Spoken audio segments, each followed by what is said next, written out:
사도행전 10장은 아주 중요한 장입니다. 사도행전 자체가 다 중요하죠. 기본적으로 사도행전 10장은 사도행전 15장과 연결되어 있어서 이제 오직 믿음으로 구원받는다고 하는 중요한 교리를 만들어내는 그러한 장입니다. 그래서 고넬료라고 하는 이방인, 이 이방인도 모세 율법을 지켜서가 아니라 예수를 믿는 믿음과 동시에 모세 율법도 지켜야 되는 것이 아니라 오직 믿음으로 구원을 받는다고 하는 아주 중요한 성경 진리를 정립하는데 크게 쓰임받은 그런 장이라고 볼 수가 있습니다. 그런데 여기에 추가해서 더 중요한 의미가 또 하나 있다고 하면 땅끝 전도의 이론적 토대를 마련한 부분이라고 볼 수가 있습니다. 이제 사도행전 1장 8절에서 너희에게 성령이 임하시면 너희가 권능을 받고 예루살렘과 온 유대와 사마리아와 땅끝까지 이르러 내 증인이 될 것이다 이렇게 말씀했잖아요. 예루살렘에서는 3,000명, 5,000명씩 막 회개를 해서 부흥했습니다. 그런데 예루살렘에서만 복음이 있어서는 안 되니까 스데반 사건을 하나님께서 일으키셔서 스데반의 순교를 통해서 교회 핍박이 일어나고 그리고 온 세계에 복음이 퍼지게 되었습니다. 그래서 유대로 퍼지고 사마리아로 퍼졌습니다. 사마리아 전도의 대표적인 주자는 빌립이었죠. 이제는 여기서 또 끝나는 게 아니라 온 세계 땅끝까지 가야 되는데 그러기 위해서 하나님께서는 사도 바울이라고 하는 사람을 불렀습니다. 사도 바울. 그래서 사도 바울을 통해서 열심히 전 세계에 복음을 증거하게 되는 것이죠. 그런데 이것은 이제 사람을 부르신 문제고, 그러면 그 사람이 어떤 메시지를 전할 것이냐, 어떤 말씀을 증거할 것이냐 하는 부분에 있어서 오직 예수 그리스도를 믿음으로 구원을 받는다 하는 이런 이론적인 토대, 진리의 기반을 확실하게 다진 부분이 이 사도행전 10장이라고 볼 수가 있습니다. 그래서 내용은 우리가 계속 읽어나가고 있으니까 살펴보면 될 것 같고요. 이 고넬료라고 하는 사람을 하나님께서 부르셔서 이제 고넬료가 그 베드로를 청하게 하고 또 베드로가 말씀을 전할 때 성령을 받습니다. 그래서 성령이 임하는 것을 보니까 예수 그리스도의 이름으로 어떻게 세례를 안 주겠느냐, 그래서 예수의 이름으로 세례를 베풀게 되는 이제 그런 내용이 나오는 건데, 오늘은 이런 흐름 중에서 고넬료가 어떤 사람이었냐면, 우리 읽었던 말씀 한번 다시 볼까요? 35절 말씀 다시 한번 읽어보겠습니다. 35절 다 같이 시작. 각 나라 중 하나님을 경외하며 의를 행하는 사람은 다 받으시는 줄 깨달았도다. 이게 의라고 하는 말이 나오고요, 경외라고 하는 말이 나오는데 2절에 가서도 이런 말이 나옵니다. 고넬료에 대한 이야기하면서 그가 경건하여 온 집안과 더불어 하나님을 경외하며 백성을 많이 구제하고 하나님께 항상 기도하더니, 이렇게 되어 있습니다. 한마디로 말하면 하나님을 경외하는 사람이었다. 그러니까 이 고넬료라고 하는 사람은 아직 예수님에 대해서 잘 모르는 사람이거든요.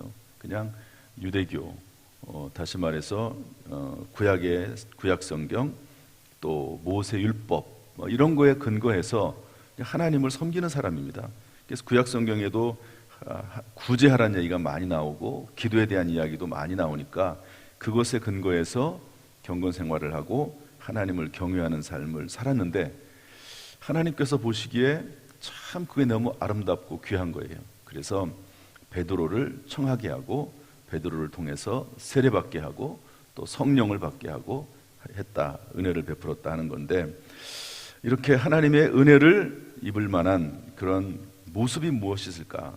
물론 하나님의 전적인 은혜긴 하지만 그래도 이 고넬료에게 있었던 하나님이 보시기에 참 복된 모습이 무엇이었을까 하는 건데요. 몇 가지를 좀 살펴보겠습니다. 이 하나님을 경외하는 사람의 태도에 대한 부분인데 우리 10장 33절 말씀 한번 읽어보겠습니다. 33절 말씀 다 같이 읽어보죠. 시작. 내가 곧 당신에게 사람을 보내었는데 오셨으니 잘하였나이다. 이제 우리는 주께서 당신에게 명하신 모든 것을 듣고자 하여 다 하나님 앞에 있나이다.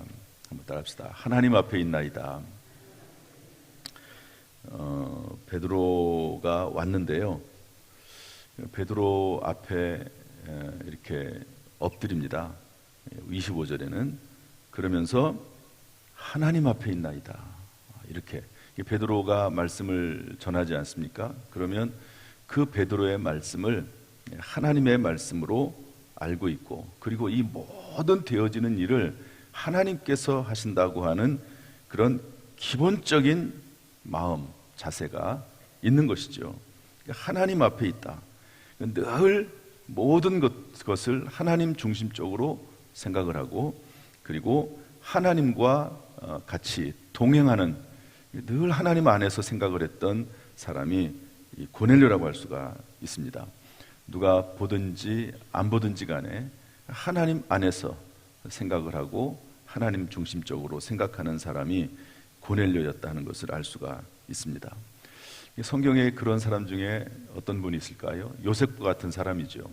요셉은 형들에게 팔려서 종살이하고 옥살이하지 않습니까? 그런데 이제 보디발 장군의 집에서 종살이할 때 그 부인이 주인의 아내가 계속 유혹하지 않습니까? 다 뿌리칩니다. 그런데 하루는 아예 계획적으로 집안에 있는 모든 종들을 다 내보내고 요셉에게 이야기하죠. 여기 아무도 없다. 너와 나 둘밖에 없다. 그러면서 또 유혹을 합니다. 그때 요셉이 단호하게 뿌리치고 도망갑니다.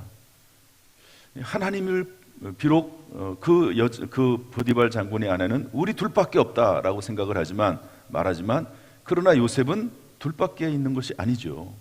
그 자리에 하나님이 보고 계시고 하나님이 그 자리에 계신다고 하는 것을 믿고 늘 하나님 의식을 가지고 살아가는 사람이었던 것이죠. 마찬가지로 고넬료도 하나님 의식, 늘 무엇을 하든지 간에 하나님에 대한 생각, 하나님 의식이 있었다는 것이죠. 아마 여기 계신 분들도 대부분 다 그럴 겁니다. 그러지 않습니까? 늘 하나님 생각, 무엇을 하든지 간에 하나님을 떠날 수가 없는 거죠. 이것이 하나님을 경외하는 모습의 아주 기본적인 자세입니다. 하나님이 함께 하신다. 때때로 그럼에도 불구하고 넘어지기도 하고 쓰러지기도 하고 그러긴 하지만 그럼에도 불구하고 하나님 의식이 늘 우리에게 있었다는 거죠. 이게 하나님을 경외하는 사람의 모습입니다. 그 다음에 또 어떤 말이 나오냐면 내가 곧 당신에게 사람을 보내었는데, 그러니까 하나님께서 환상 중에 이제 욥바에 있는 베드로를 청하라라고 말했을 때 곧 당신에게 사람을 보내었다. 한번 따라합시다. 곧 당신에게 사람을 보내었는데, 하나님께서 늘 하나님의 의식 가운데 하나님을 생각하는 가운데 살다가 하나님께서 환상 중에 또 말씀 중에 하나님의 인도하심을 받으면 그 인도하심에 곧바로 순종했다 하는 것을 알 수가 있습니다. 성경에 이런 대표적인 사람이 누구죠? 아브라함입니다. 아브라함에게 하나님께서 100살 때 얻은 아들 이삭을, 그 아들이 한 12살 정도 됐을 때 그 아들을 하나님께서 번제로 드리라고 얘기하지 않습니까?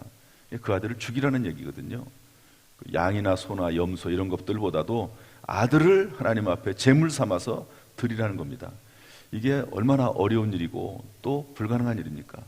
그러나 그럼에도 불구하고 아브라함은 그 다음 날 아침 일찍 일어나서 당장 가기는 쉽지 않죠.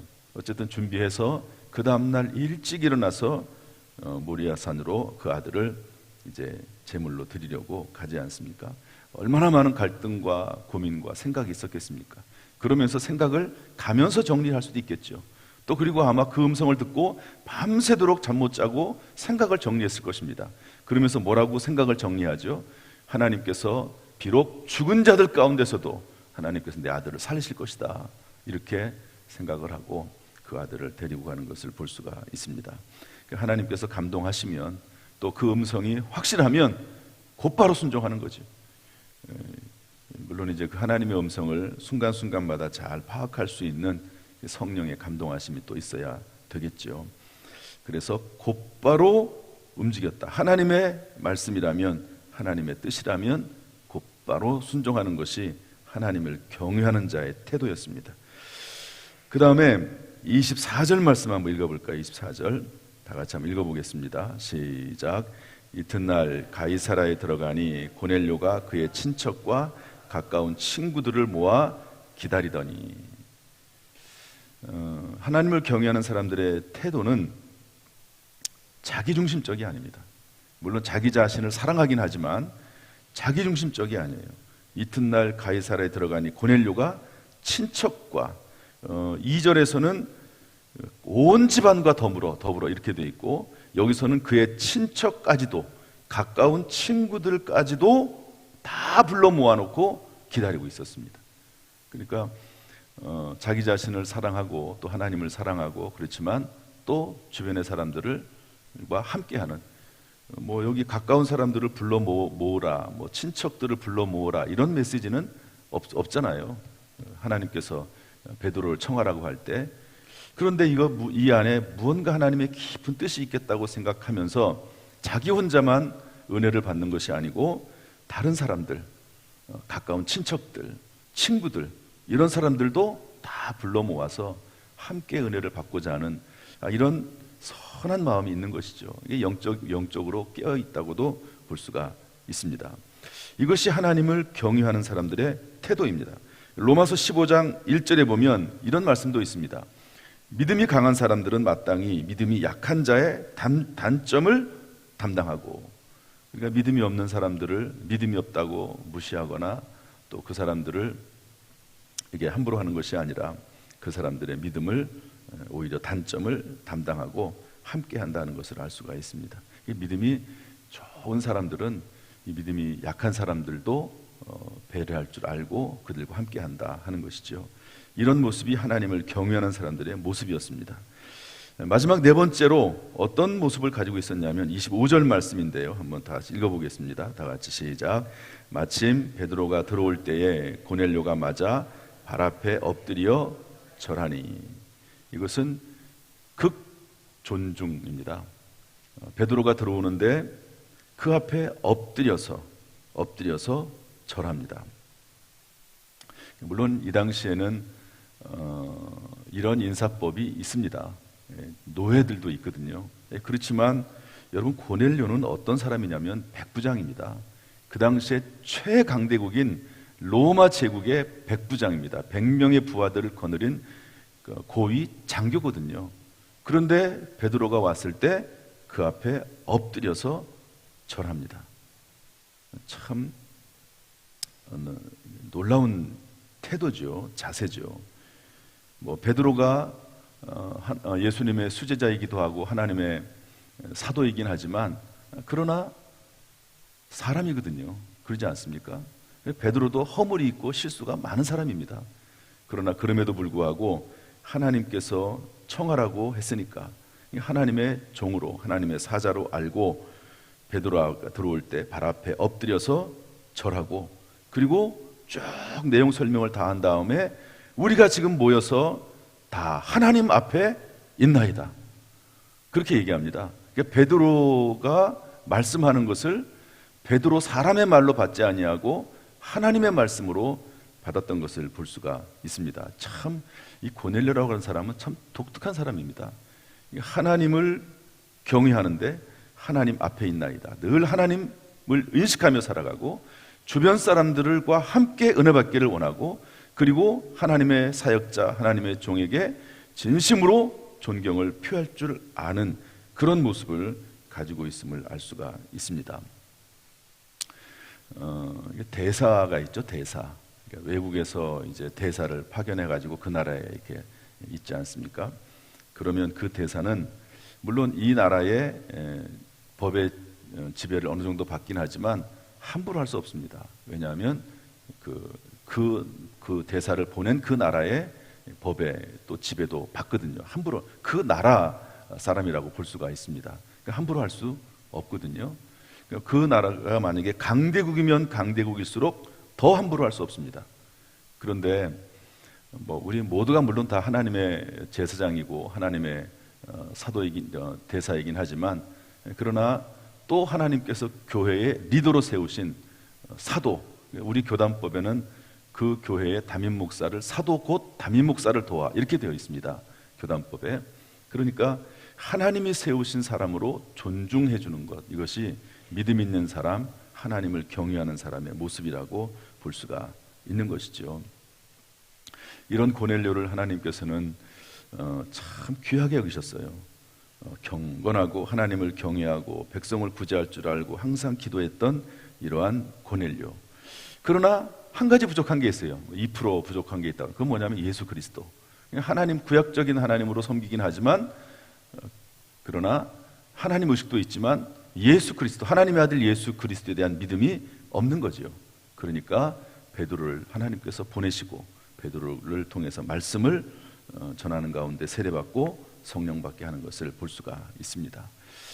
하나님께서 우리의 하는 모든 모습들을 다 보고 계시고, 하나님 안에서 거하는 사람들에게는 반드시 하나님께서 은혜를 베풀어 주시는 하나님이신 줄로 믿습니다. 오늘 이 새벽에 나와서 하나님께 중보기도 하고 하나님 앞에 기도하고 하나님을 경외하는 삶을 살려고 애쓰는 우리 모든 이 새벽기도 성도들 하나님이 기억하셔서 은혜 베풀어 주시기를, 고넬료 같이 하나님께서 은혜 베풀어 주시기를 주님의 이름으로 축복합니다. 하나님께서 이 시간에도 예수의 피로 정결케 하시고 또 성령의 불을 내려주셔서 어떤 문제, 고난이나 어려움이나 문제들이 해결되는 역사가 있기를 주님의 이름으로 축원합니다. 축원합니다. 기도하겠습니다. 하나님 아버지, 하나님께서 고넬료의 모습을 보시고 하나님을 경외하는 그 태도를 보시고 큰 은혜를 베풀었던 것을 봅니다.